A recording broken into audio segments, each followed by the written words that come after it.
বাবা হতে যাচ্ছি ইনশাআল্লাহ, নবজাতকের অভ্যর্থনায় আমার করণীয় কি? সদ্যজাত সন্তানের প্রতি বাবা মায়ের উপর কি কি হক রয়েছে? প্রিয় দর্শক, আপনার প্রশ্নের উত্তর হলো, নবজাতকের প্রতি আপনার কর্তব্যের অংশ হিসেবে নবজাতকের জন্মের পর তার উদ্দেশ্যে একটু দোয়া নিবেদন করবেন। নবী করিম সাল্লাল্লাহু আলাইহি ওয়াসাল্লাম হাসান এবং হুসাইন রাদিয়াল্লাহু তাআলা আনহুমার জন্মের পর দোয়া করেছিলেন, উঈদুকুমা বিকালিমাতিল্লাহি তাম্মা ওয়া মিন শাররি কুল্লি শাইতানিন ওয়াহাম্মা ওয়া মিন কুল্লি আইনিন লাম্মা। অর্থাৎ তারা দুজনই যমজ ভাই ছিলেন। নবীজি তাদের জন্য দোয়া করেছেন এবং বলেছেন যে তোমাদের উভয়কে আল্লাহর কাছে আশ্রয় প্রার্থনা করি তোমাদের জন্য শয়তান থেকে এবং মানুষের বদনজর থেকে। এভাবে আপনার সন্তানের জন্য আপনি দোয়া করবেন, শয়তান থেকে আল্লাহ যেন তাকে নিরাপদে রাখেন, পানাহ দেন। কারণ এই পৃথিবীতে তাকে জাহান্নামে নেওয়ার জন্য শয়তানের বহু আয়োজন আছে, সেখান থেকে সে যেন হেফাজতে থাকে, যেন জন্মের পরপরই আল্লাহর কাছে দোয়া নিবেদন করে রাখতে হয়। দ্বিতীয়ত, সন্তানের ডান কানে আজান এবং বাম কানে একামত, জাস্ট আজান একামতের শব্দগুলো তার কানে শোনানো বা তাকে তার কানে উচ্চারণ করা বা তা সে শুনতে বা জাস্ট সেরকম মৃদুকণ্ঠে শোনানো। তৃতীয়ত, তাহনিক করা, অর্থাৎ কোন নেককার মুত্তাকি পরহেজগার মানুষকে দিয়ে, সেরকম কাউকে না পাওয়া গেলে নিজেরা করতে পারেন, একটু খেজুর মুখে চিবিয়ে এর যে ভেজা অংশ সেটা বাচ্চার মুখে লাগাই দেওয়া, সেজন্য একটু চুষতে পারে, অথবা একটু মধু মুখে লাগিয়ে তার মুখে দেওয়া বিসমিল্লাহ বলে। এটাকে তাহনিক বলা হয়। নেককার মুত্তাকি পরহেজগার মানুষকে দিয়ে এটা করানো যেতে পারে। এছাড়া সপ্তম দিনে বাচ্চার মাথার চুল চেসে সেটার ওজন পরিমাণ স্বর্ণ অথবা ওজন পরিমাণ রূপা, যার যার সামর্থ্য অনুযায়ী, অথবা স্বর্ণ বা রূপার মূল্য গরিব বা দুঃখীদেরকে দান করে দিতে হবে। এটি মুস্তাহাব একটি কাজ, না করতে পারলে বড় কোনো অসুবিধা নেই। আর এছাড়া সপ্তম দিনে তার আকিকা করা, ছেলে হলে 2টি ছাগল, মেয়ে হলে 1টি ছাগল আল্লাহর নামে জবাই করে তার পক্ষ থেকে আকিকা দিতে হবে এবং জবাই করার পর বা জবাই করার সময় বলবে, আল্লাহ এটি হলো আমার অমুক সন্তানের আকিকা। তার আগে তার জন্য সুন্দর একটা নাম নির্বাচন করতে হবে। সে নাম নির্বাচন করার ক্ষেত্রে শরিয়ার যে নীতিমালা আছে সেগুলো লক্ষ্য করে তার মুসলিম আইডেন্টিটি প্রকাশ পায় সেরকম নাম রাখার চেষ্টা করতে হবে। আজকাল অনেকে আমরা আনকমন নাম রাখতে গিয়ে মুসলিম আইডেন্টিটির বাইরে চলে যায় এবং এমন সব নাম রাখি সন্তানদের যে নামগুলো দেখে তাদের আসলে মুসলিমকে অমুসলিম বোঝার কোনো উপায় থাকে না। পৃথিবীতে পশ্চিমারা যাদের ধর্মকর্ম একেবারে হারিয়ে গেছে, তারা পর্যন্ত তাদের সন্তানদের নামকরণ করার ক্ষেত্রে ধর্মীয় আইডেন্টিটিকে এখনো মাথায় রাখে। অথচ দুর্ভাগ্যজনক বাস্তবতা, আমরা অনেকে সেই জায়গা থেকে সরে আসছি। অতএব এই কাজগুলো আপনি আপনার সন্তানের জন্য করবেন ইনশাআল্লাহ বিদিনিল্লাহ। সন্তানকে নেককার করার জন্য, দিনদার করার জন্য ছোটবেলা থেকে আপনি চিন্তা করবেন, ভাববেন এবং তার জন্য সেই প্ল্যান প্রোগ্রাম করবেন। এটা আপনার কর্তব্যের অংশ তার প্রতি। আমি একজন সরকারি চাকরিজীবী, আল্লাহ তাআলার রহমতে হজ পালনের উদ্দেশ্যে নিবন্ধন করেছি। হজের খরচ মেটানোর জন্য আমি আমার জিপিএফ ফান্ড থেকে কিস্তিতে পরিশোধযোগ্য অগ্রিম কিছু টাকা উত্তোলন করেছি। এই টাকা দিয়ে হজ করলে কি আল্লাহ হজ কবুল করবেন?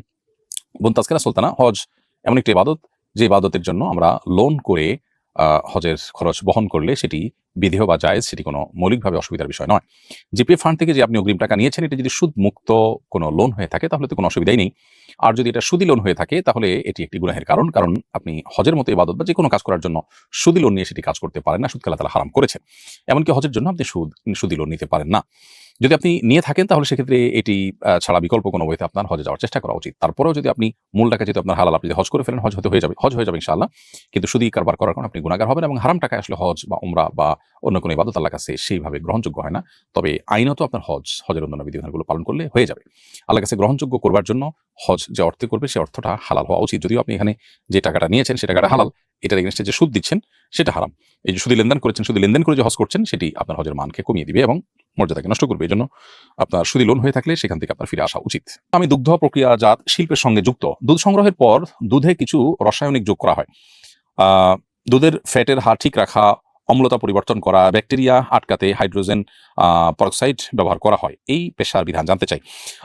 প্রিয় দর্শকের উত্তর হলো যে এই জাতীয় আপনার প্রক্রিয়া এটি যেহেতু মানুষের সুবিধার্থেই করা হয় এবং এটি মানুষের ক্ষতির জন্য করা হয় না বা এটার কারণে বড় কোনো ক্ষতির কথাও জানা যায় না, তাহলে এই পেশায় চাকরি করা আপনার জন্য হারাম হওয়ার কোনো কারণ আপাত দৃষ্টিতে দেখছি না। এরপরে প্রশ্ন, আমাদের দেশে সাধারণত শীতকালে বিয়ে বেশি হয়। শীতকালে বিয়ের বিশেষ কোনো ফজিলত আছে কিনা? না দর্শক, শীতকালে বিয়ের কোনো বিশেষ ফজিলত নেই। শীতে, গরমে, বর্ষা কিংবা হেমন্তে যে কোনো মৌসুমে আপনি বিয়ে করতে পারেন। বিয়ের জন্য বিশেষ কোনো মৌসুমের কোনো প্রায়োরিটি কোনো হাদিসের আলোকে দেওয়া হয়নি। শীতের সময় বিয়ে বেশি হয়, হয়তো বা শীতের সময় আয়োজন করা সহজ হয়, নানা কারণে হয়তো এই সময় বিয়ের আয়োজন করাটা আয়োজকদের জন্য সহজ, সেজন্য তারা করে থাকেন, বা অন্য কোনো কারণ থাকতে পারে। কিন্তু শরিয়া দৃষ্টিকোণ থেকে শীত, গ্রীষ্ম, বর্ষা, হেমন্ত বা বসন্ত কোনো সময়ের মধ্যে আলাদা বিয়ের কোনো ফজিলত উল্লেখ হয়নি। আমার মা ও বাবার মধ্যে দ্বন্দ্ব আছে, তারা আলাদা আলাদা বাসায় থাকেন। আমি তাদের দ্বন্দ্ব মেটাবার চেষ্টা করে ব্যর্থ হয়েছি। আসলে বিষয়টা মীমাংসাযোগ্য নয়। আমি মাসের 15 দিন বাবার বাসায় এবং 15 দিন মায়ের বাসায় থাকি। আমি এখনো অবিবাহিত। মায়ের ফজিলত যেহেতু বেশি, মায়ের সঙ্গে বেশি সময় থাকা কি আমার উচিত? দর্শক, উত্তর হলো যে মা বাবার প্রতি সদাচরণ করতে হবে, মা বাবার সঙ্গেই বসবাস করতে হবে এবং সেটা আবার দিন গুনে গুনে, এমন কোনো বাধ্যবাধকতা নেই। অতএব আপনি যদি মা বাবার কাছে সঙ্গে নাও থাকেন, কিন্তু তাদের ভরণ পোষণ, তাদের খাই খাদমতের ব্যবস্থা করেন, আসা যাওয়ার মধ্যে থাকেন এবং তাদের প্রতি আপনার দায়িত্বশীল আচরণ আপনি করেন, তাহলে সেক্ষেত্রে আপনি দায়মুক্ত হয়ে যাবেন। এক্ষেত্রে কারোর সাথে যদি সঙ্গে বেশি থাকলেন, কারোর সঙ্গে কম থাকলেন, তাতে কোনো অসুবিধা নেই। এরপরে প্রশ্ন হলো, আমার মা নানির একমাত্র মেয়ে। নানা নানির বিচ্ছেদ হলে নানির আরেক জায়গায় বিয়ে হয়, সেখানে নানির কোনো সন্তান হয়নি। আমার প্রশ্ন হলো, নানির সমুদয় সম্পত্তির মালিক কি আমার মা হবেন নাকি দ্বিতীয় স্বামীর আত্মীয় স্বজনরাও পাবেন? দর্শক, উত্তর হলো যে কোরআন কারিমের পরিষ্কারভাবে আল্লাহ তাআলা বলেছেন, যদি কারোর একটি মাত্র কন্যা সন্তান থাকে তাহলে তিনি অর্ধেক সম্পদ পান। সেই হিসাবে আপনার মা আপনার নানির সম্পদ থেকে অর্ধেক সম্পদ পাবেন। আর বাকি অর্ধেক যে সম্পদ, সেটা আপনার নানির অন্য ওয়ারিস যদি কেউ বেঁচে থাকেন তাহলে তারা পাবেন। আপনার নানির আর কে কে আছেন সেটা দেখতে হবে। আপনার নানির পরের যে স্বামী, সেই স্বামী তিনি যদি বেঁচে থাকেন তাহলে সেক্ষেত্রে তার একটা হিস্সা থাকবে স্বামী হিসেবে। আর যদি তিনি বেঁচে না থাকেন এবং সে ঘরে যদি কোনো সন্তান হয়নি, তাহলে সেক্ষেত্রে আর ওই আপনার নানা, আপনার যিনি আপনার নানির দ্বিতীয় স্বামী, তার পরিবারে কেউ আপনার নানির সম্পদে ভাগ পাওয়ার কোনো প্রশ্ন ওঠে না, কারণ কেউই তার, অর্থাৎ আপনার নানির রক্ত সম্পর্কীয় কেউ নন বা ওয়ারিশ নন। আপনার নানির ফ্যামিলিতে নানির বোন থাকতে পারেন, ভাই থাকতে পারেন, ভাতিজা ভাতিজি থাকতে পারেন, আর অনেকে থাকতে পারেন, নানির মা বাপ থাকতে পারেন। তো কারা কারা আছে না আছে সেই তালিকা জেনে তারপরে কে কতটুকু পাবে সেই হিস্সা নির্ধারণ করা যাবে। আমার বড় ভাই একটি ঝামেলা জড়িয়ে জেলখানায় আছেন। তিনি জানতে চেয়েছেন জেলখানায় জুমার নামাজের বিধান কি, জুমার নামাজের সুযোগ না থাকলে তিনি কি করবেন। তো হলো যে আপনার যে ভাই জেলখানায় আছেন বন্দী অবস্থায়, তিনি সেখানে জুমার নামাজের বন্দোবস্ত থাকলে জুমার নামাজ পড়বেন। আর যদি জুমার নামাজের কোনো ব্যবস্থা না থাকে তাহলে তিনি যোহরের নামাজ পড়বেন এবং তাতে তিনি দায়মুক্ত হয়ে যাবেন ইনশাআল্লাহ তাআলা। আমাদের বাড়িতে এক ছেলে লজিং থাকে, তাকে দিয়ে যদি আমরা আমাদের সংসারে টুকটাক কাজ করাই, এতে তার কোনো হক লঙ্ঘন হবে কিনা। উত্তর হলো, সাধারণত লজিং এর যে সিস্টেম আমাদের দেশে প্রচলিত আছে সেটি দুটি। একটি হলো যে আল্লাহর কাছ থেকে সওয়াবের আশায় কোনো শিক্ষার্থীকে, মাদ্রাসা বা স্কুলের কোনো শিক্ষার্থীকে নিজের বাসায় রাখা, যেন সে খেয়ে পড়ে এখান থেকে শিক্ষিত হতে পারে। এটা হলো আল্লাহর কাছ থেকে সওয়াবের আশায়। এটা যদি হয়ে থাকে তাহলে সেক্ষেত্রে তাকে দিয়ে যদি আপনি কাজ করান আর খাদ্যের বিনিময়ে, থাকার বিনিময়ে কাজ করান, তাহলে সেক্ষেত্রে সওয়াব আর পাবেন না, আপনার সওয়াবটা থেকে বঞ্চিত হবেন। আর যদি এত ঠুনকো বা হালকা পাতলা কাজ হয়, যেটা আসলে সচরাচর পারিশ্রমিক হিসেবে দেখা হয় না, বরং খুবই হালকা পাতলা এবং সেটাকে সেও বা যে কোনো মানুষ থাকলেই সেটাকে করতো, এরকম যদি মনে হয় এবং এটাকে পারিশ্রমিকের মধ্যে ফেলা না যায় বা সচরাচর অন্য সবাই করে টুকটাক কাজ, এরকম যদি হয়, তাহলে সেক্ষেত্রে সেটি আপনার সওয়াবে কোনো প্রকার ব্যাঘাত সৃষ্টি করবে না ইনশাআল্লাহ তাআলা। আর যদি লজিং এর দ্বিতীয় সিস্টেম হয়ে থাকে, অর্থাৎ সে আপনার সন্তানদেরকে পড়াবে, তার বিনিময়ে আপনি তাকে থাকতে দিবেন এবং তার খাবারের ব্যবস্থা করবেন, তাহলে সেক্ষেত্রে তার বিনিময় তো পরিষ্কার। এরপর অতিরিক্ত যে কাজ করাবেন সেটা তার প্রতি অবশ্যই জুলুম হবে, যদি সেটা যথাযথ আপনার সমাজের যে প্রচলন আছে তার বাইরে হয়, আপনি তার উপরে কাজ চাপিয়ে দেন, তাহলে সেটি অবশ্যই অন্যায় হবে। আর যদি বিষয়টি এমন হয় যে তার কাছে এটা পরিষ্কার যে আপনি তাকে কাজও করাবেন, আবার খাবার থাকার দিবেন এবং বিনিময়ে সন্তানদেরকে পড়াতে হবে, তাহলে এটা পার্ট অফ তার ডিউটি, সে করবে, তাতে অসুবিধা নেই, কিন্তু সেটা ক্লিয়ার থাকতে হবে আগে থেকে। আমার মা নানির একমাত্র মেয়ে। নানির বিচ্ছেদ হলে নানির আরেক জায়গায় বিয়ে হয়, সেখানে নানির কোনো সন্তান হয়নি। আমার প্রশ্ন হলো, নানির সমুদয় সম্পত্তির মালিক কি আমার মা হবে, নাকি দ্বিতীয় স্বামীর আত্মীয় স্বজনরাও পাবে? উত্তর হলো যে আপনার মা যেহেতু একা, অতএব আপনার মা অর্ধেক সম্পদ পাবেন। বাকি অর্ধেক যে সম্পদ আছে সেটা আপনার বাবার অন্যান্য যে ওয়ারিসরা আছেন রেখে যাওয়া, সে সমস্ত ওয়ারিসরা পাবেন। সে সমস্ত ওয়ারিসদের মধ্যে এমন কেউ থাকতে পারেন রক্ত সম্পর্কে, যেমন তার ভাই থাকতে পারেন, অন্য অনেকে থাকতে পারেন। ঠিক কারা কারা বেঁচে আছেন সেটা দেখলে তারা কে কতটুকু পাবেন সেটা বলে দেওয়া যাবে। আর যদি অন্য কোনো ওয়ারিশ না থাকে তাহলে বাকি অর্ধেক আপনার মা পেয়ে যাবেন। কিন্তু আপনার নানির যে আরেকটি বিয়ে হয়েছে, সেখানে যদি কোনো সন্তান হয়নি, সেখানে সেই স্বামী যদি বেঁচে থাকেন তাহলে তার একটা হিস্সা সেখানে থাকার সুযোগ আছে। আ যেহেতু তিনি স্বামী অবস্থায় আপনার নানির মৃত্যু হয়েছে, অর্থাৎ তার বিবাহে থাকা অবস্থায় মৃত্যু হয়েছে, সেহেতু তার একটা হিস্সা থাকবে যদি তিনি বেঁচে থাকেন। আর যদি তিনি আপনার নানির আগে মারা যেয়ে থাকেন এবং সে ঘরে কোনো সন্তান না থাকে, তাহলে আপনার আ নানির সেই ঘরের কোনো ব্যক্তি কোনো সম্পদ পাওয়ার সুযোগ নেই। কারণ তারা কেউই আপনার নানির রক্ত সম্পর্কে আত্মীয় নন। তো আমি যুক্তরাজ্য প্রবাসী, আমি কেবলা দেখার জন্য একটি অ্যাপ ব্যবহার করি। পরে অন্য একটি অ্যাপ দেখে বুঝেছি আমি গত ৩ মাস ভুল দিকে নামাজ পড়েছিলাম। এখন জানতে চাই, গত ৩ মাস ভুল অ্যাপের নির্দেশনা যেসব নামাজ পড়েছি সেগুলো কি পুনরায় আদায় করতে হবে? উত্তর হলো যে, যেকোনো এলাকায় আপনি থাকুন না কেন, পৃথিবীর যেকোনো প্রান্তে থাকুন না কেন, অন্যান্য মসজিদগুলো যেদিকে ফিরে সালাত আদায় করেন, আপনি সেদিকে ফিরে সালাত আদায় করবেন কিবলা নির্ভরের জন্য। এটাই হলো সবচাইতে গ্রহণযোগ্য এবং শরিয়া সিদ্ধ পন্থা। যদি মসজিদ না থাকে বা মসজিদ দেখে নিরূপণ করা না যায়, তাহলে সেক্ষেত্রে আপনি কম্পাস ইত্যাদি সাহায্য নিতে পারেন। সেক্ষেত্রে কম্পাস যদি আপনাকে সঠিকটা না দেখিয়ে ভুলটা দেখিয়েছে এমনটি হয়, আপনি চেষ্টা করেছেন ভালো কম্পাস এবং ভালো আপনার অ্যাপ ব্যবহার করার, এরপরও যদি ভুল হয়ে যায় এবং সে ভুল এর উপর ভিত্তি করে নামাজ পড়ে ফেলেন, সে নামাজ আপনাকে পুনরায় আর পড়তে হবে না। বিশেষ করে সেটা যদি অনেক পুরনো হয়ে যায়, তাহলে পরবর্তীতে আর সে নামাজ পড়ার কোনো প্রয়োজন নেই, কারণ আপনি আপনার সাধ্য অনুযায়ী চেষ্টা করেছেন। জেনারেল ধারায় পড়ুয়া আমি কিছুদিন হলো কোরআন পড়তে শুরু করেছি। আজকের জুমার বয়ানে খতিব সাহেব বলেছেন, আরবি বর্ণের উচ্চারণ কিংবা সামান্য জের জবর উল্টাপাল্টা হলেই অর্থ বদলে যায়। তাই সূরা কেরা শুদ্ধ না হলে অর্থ পরিবর্তন হয়ে আল্লাহর কথা পরিবর্তন হয়ে যেতে পারে, এতে মারাত্মক গুনাহ হবে। অনেক চেষ্টার পরও আমি হা বর্ণটি উচ্চারণ করতে পারি না। এই বর্ণের কারণে আল্লাহর কথা বদলে গেলে আল্লাহ কি আমাকে মাফ করবেন? উত্তর হলো যে, আমাদের ওলামা ইকরাম এবং ইমাম সাহেবদের উচিত মানুষকে খুব বেশি ভীত সন্ত্রস্ত না করে মানুষকে আশাবাদী করার চেষ্টা করা। হ্যাঁ, মানুষ যাতে বিশুদ্ধভাবে কোরআন তেলাওয়াত করে সেটা উদ্বুদ্ধ আমাদের করতে হবে এবং ভুলভাল তেলাওয়াত যেন না করে সতর্ক করতে হবে। কিন্তু এক্ষেত্রে মাত্রা জ্ঞান থাকতে হবে এবং কোনোভাবে যাতে মানুষ ভীত সন্ত্রস্ত হয়ে না পড়ে, নিরুৎসাহিত হয়ে না যায়, সেটাও আমাদের খেয়াল রাখতে হবে। আল্লাহ রাব্বুল আলামিন মানুষকে তার সাধ্যের বাইরে কোনো কিছু চাপিয়ে দেন না। লা ইউকাল্লিফুল্লাহু নাফসান ইল্লা উসআহা। সাধ্যের বাইরে আল্লাহ তাআলা কিছু চাপিয়ে দেন না। অতএব আপনি হ্যাঁ বর্ণ উচ্চারণ করার জন্য বহু চেষ্টা করে যদি না পারেন, এটার ফলে আপনার কোনো গুনাহ হবে না ইনশাআল্লাহ তাআলা। ঠিক একইভাবে কেউ যদি কোরআন তেলাওয়াত করার সময় তিনি শুদ্ধভাবে তেলাওয়াতের জন্য চেষ্টা করেন, ইনশাআল্লাহ আল্লাহর কাছে তিনি সওয়াব পাবেন। এমনকি কেউ যদি খুব স্পিডে তেলাওয়াত করতে না পারেন, শুদ্ধ হয়তো বিবেচনা করতে গিয়ে অনেক ধীরে ধীরে পড়েন, বেঁধে বেঁধে পড়েন, তাকে ডাবল সওয়াব দেওয়ার কথা কিন্তু হাদিসে আসে। অতএব কোরআন তেলাওয়াত করার চেষ্টা আমাদের করতে হবে। শুদ্ধভাবে তেলাওয়াত করার চেষ্টা থাকলেই আমরা আল্লাহর কাছে দামুক্ত থাকবো ইনশাআল্লাহ। ফিদিয়া সম্পর্কে জানতে চাই, নামাজ পড়তে না পারলে এর ফিদিয়া আদায় করে দিলে নামাজ না পড়ার গুনাহ কি মওকুফ হয়ে যাবে? দেখুন, শরিয়াতে সিয়ামের ফিদিয়ার কথা বলা হয়েছে। কোরআন কারীমে আল্লাহ তাআলা বলেছেন, ওয়া আলাল্লাযীনা ইউতীকুনাহু ফিদিয়াতুন তা'আমু মিসকিন, যারা সিয়াম সাধন করতে পারছে না, রোজা রাখতে পারছে না এবং স্থায়ী রোগে বা বার্ধক্যজনিত সমস্যায় তারা আর কখনো সুস্থ হয়ে রোজা রাখার সম্ভাবনা আপাতত দৃষ্টিতে নাই, তারা রোজার বিকল্প হিসেবে ফিদিয়া দিবে। এরকম ব্যক্তি অসুস্থ অবস্থায় মারা গেলে তার ওয়ারিসে তার তরফ থেকে ফিদিয়া দিবে। এটা কোরআনে রয়েছে এবং এটা শরিয়াতে রয়েছে। নামাজের বিকল্প হিসেবে ফিদিয়া দেওয়ার কথা কিন্তু বর্ণিত হয়নি। এজন্য ইমাম আযম আবু হানিফা রাহিমাহুল্লাহ, ইমাম আবু ইউসুফ রাহিমাহুল্লাহ তারা নামাজের ফিদিয়ার কথা বলেন না। কিন্তু ইমাম মুহাম্মদ রাহিমাহুল্লাহ বলেন যে নামাজ যেহেতু রোজার চাইতে গুরুত্বপূর্ণ, অতএব এখানেও প্রত্যেক নামাজের জন্য একটা করে ফিতরাহ, একজন করে মিসকিনের খাদ্য দেওয়া, যেটা আমাদের ফিতরাতে দিতে হয় ঈদুল ফিতরের আগে। প্রত্যেক নামাজের জন্য সেই পরিমাণ দান করা, খাদ্য দান করা, এটা হলো ফিদিয়া। এটা প্রত্যেক নামাজের জন্য তিনি প্রযোজ্য বলেন এবং এটি সিয়ামের সাথে কিয়াস বা তুলনা করে বলেন। এবং এক্ষেত্রে তিনিও বলেন যে এটা যদি ফিদিয়া হিসেবে কবুল না হয় তাহলে মৃত ব্যক্তির তরফ থেকে সাদাকা হিসেবে গণ্য হবে। তবে এখান থেকে বোঝা যায় যে আসলে নামাজের জন্য সরাসরি ফিদিয়ার কথাটি কোরআন হাদিসের আলোকে সেভাবে সাব্যস্ত নয়। তবে ইজতিহাদের আলোকে উলামায়ে কেরাম অনেকেই এটাকে ফিদিয়া নামাজের ক্ষেত্রে আরোপ করেছেন যদি কেউ নামাজ রেখে যায় তাহলে। এর মানে এই নয় যে কেউ নামাজ পড়তে না পারলে ফিদিয়া দিয়ে দিলে নামাজ মওকুফ হয়ে যাবে। এই কথা পৃথিবীর কোনো আলেম বলেন না। এটা হলো কেউ যদি নিরুপায় হয়, মারা গেছে, নামাজ পড়তে পারে না, আইসিইউতে ছিলেন, নামাজ পড়তে পারেন নাই, বা অসুস্থ ছিলেন, নামাজ পড়তে পারেন নাই, মারা গেলেন, তখন তার তরফ থেকে ফিদিয়া দেওয়ার কথা বলা হয়।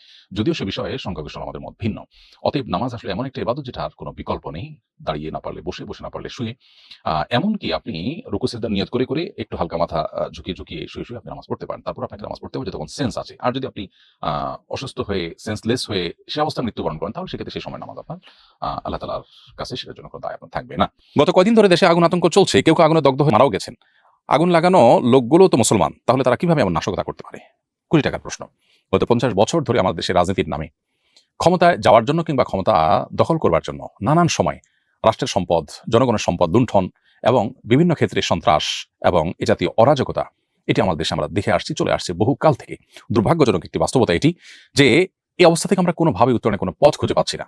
আমাদের রাজনীতিবিদরা যদি সংকল্প না করেন যে তারা এই সমস্ত অসাধু কর্মকাণ্ড থেকে বেঁচে থাকবেন, বিরত থাকবেন, তাহলে হয়তো আমাদের রক্ষা নেই।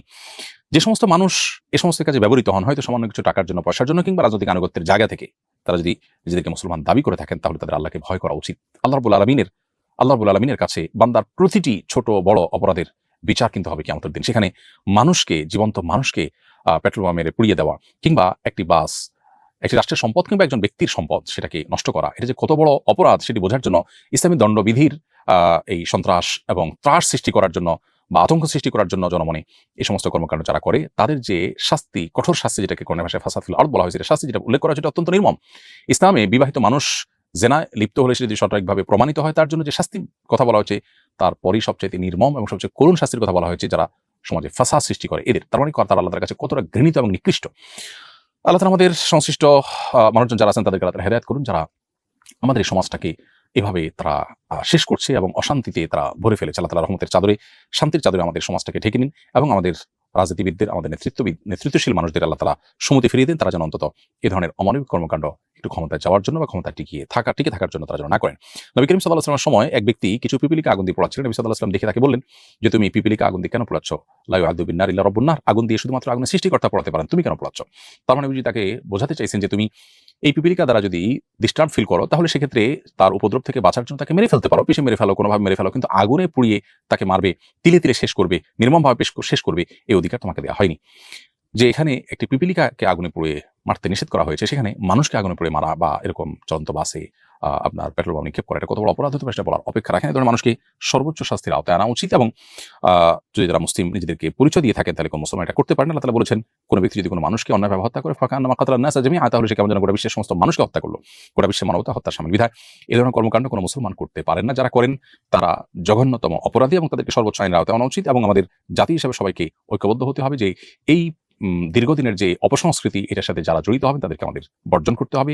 যখন যারা এটা করবে তারা যেই হোক না কেন, যে দলের হোক না কেন, যে পরিচয় হোক না কেন, তাদেরকে ঘৃণা করা এবং তাদেরকে বয়কট করা, বর্জন করা, তাদের বিরুদ্ধে তীব্র প্রতিবাদ জানানো এবং সামাজিক প্রতিরোধ গড়ে তোলা আমাদের কর্তব্যের অংশ। আল্লাহ তাআলা আমাদের এই সমাজটাকে শান্তির চাদরে ঢেকে নিন এবং সকল অশান্তি থেকে আমাদেরকে আল্লাহ তাআলা রক্ষা করুন। বর্তমান সমাজে প্রাতিষ্ঠানিক কিংবা সামাজিক কোনো দাবি দাওয়া আদায়ের জন্য অনশন করার রীতি রয়েছে। আমার জানার বিষয়, কোনো সামাজিক কিংবা প্রাতিষ্ঠানিক অধিকার আদায়ের জন্য অনশনের নামে নিজেকে কষ্ট দেওয়া, 4 দিন বা 5 দিন না খেয়ে নিজেকে অসুস্থ করে ফেলার পরে শরীরের দৃষ্টিভঙ্গি কি? খুবই সুন্দর এবং প্রাসঙ্গিক জীবন ঘনিষ্ঠ একটি প্রশ্ন প্রিয় দর্শক। এই প্রশ্ন উত্তরে আমরা বলতে চাই যে কোনো মানুষ অভিমান করে কোনো দাবি আদায় করার জন্য একবেলা না খেয়ে থাকলেন, অথবা তিনি এটা সেটা খেয়ে থাকলেন, তিনি অভিমান করলেন, রাগ করলেন, এটুকু তো গ্রহণযোগ্যতার লেভেলে থাকে। যদি কেউ আমরণ অনশন করেন, অর্থাৎ কোনো দাবি আদায় না হলে তিনি মরে যাবেন, তারপরেও তিনি খাবেন না, দাবি আদায় হওয়া পর্যন্ত না খেয়ে থাকবেন, এভাবে যদি সত্যিই কেউ আমরণ অনশন করেন এবং যেটার ফলে কয়েকদিন না খেয়ে তিনি অসুস্থ হয়ে যান, হসপিটালাইজড হন, কিংবা মৃত্যুর মুখে পতিত হয়ে যান, তাহলে তিনি আল্লাহর কাছে অপরাধী হিসেবে বিবেচিত হবেন। যদি এভাবে কেউ আল্লাহ না করুন মারা যান, তাহলে তিনি আত্মহত্যাকারী হিসেবে বিবেচিত হবেন এবং কবিরা গুনাহে লিপ্ত, এবং আত্মহত্যাকারী জাহান্নামে চিরস্থায়ী হবে, সে হাদিসও কিন্তু রয়েছে, এটা তার উপরে বর্তাবে। এভাবে নিজের জীবনকে বিপদের মধ্যে ঠেলে দিয়ে তারপর কোনো দাবি দাওয়া আদায় করার চেষ্টা, এটা ইসলামী কোনো পদ্ধতি নয়। প্রচলিত সমাজে এই পদ্ধতি খুব বেশি পপুলার বা পরিচিত হলেও ইসলামের দৃষ্টিতে এটি গ্রহণযোগ্য না। আল্লাহ তাআলা কোরআনে কারিমে পরিষ্কারভাবে বলেছেন, ওয়ালা তুলকু বিআইদিকুম ইলা তাহলুকা, তোমরা নিজেদেরকে ধ্বংসের দিকে ঠেলে দিও না। আল্লাহ বলেছেন, লা তাকতুলু আনফুসাকুম, তোমরা নিজেদেরকে শেষ করে দিও না। অতএব আপনি নিজেকে শেষ করে দেওয়ার অধিকার কিন্তু নেই। আল্লাহ তাআলা পরিষ্কারভাবে সেটি আমাদেরকে নিষেধ করেছেন। নবী সাল্লাল্লাহু আলাইহি ওয়াসাল্লাম বলেছেন, ইন্না লিজাসাদিকা আলাইকা হাক্কা, তোমার শরীরের কিন্তু হক আছে তোমার উপর। অতএব তুমি শরীরের হক আদায় করতে হবে। আপনি না খেয়ে সামান্য দাবি দেওয়া, যে কোনো দাবি দেওয়ার জন্য না খেয়ে আপনি নিজেকে শেষ করে ফেলার কিন্তু অধিকার নেই। অতএব আমরণ অনুসরণ এই পদ্ধতিকে ইসলাম সেভাবে সমর্থন করে না। হ্যাঁ, আপনি যদি এটাকে জাস্ট অভিমান হিসাবে নেন, যে আপনি সামান্য কিছু সময় না খেয়ে থাকলেন বা একটু অভিমান করলেন, সেটা তো হতেই পারে। অভিমানটা অভিমানের পর্যায়ে যদি থাকে এবং সেটা যদি আপনার জীবন বিপন্ন করার মতো অথবা আপনাকে ক্ষতিগ্রস্ত করবার মতো, অসুস্থ করে ফেলার মতো পর্যায়ে নিয়ে না যায়, তাহলে সেক্ষেত্রে এটি অবশ্যই গ্রহণযোগ্য হতে পারে। আজকাল অবশ্য আমরণ অনশনের নামে যে অনশন হয়ে থাকে, সেগুলো বেশিরভাগ ক্ষেত্রে নাটক হয়ে থাকে। আপনার লোকচক্ষুর আড়ালে পান করা, খাওয়ার কালচার প্রচলিত আছে।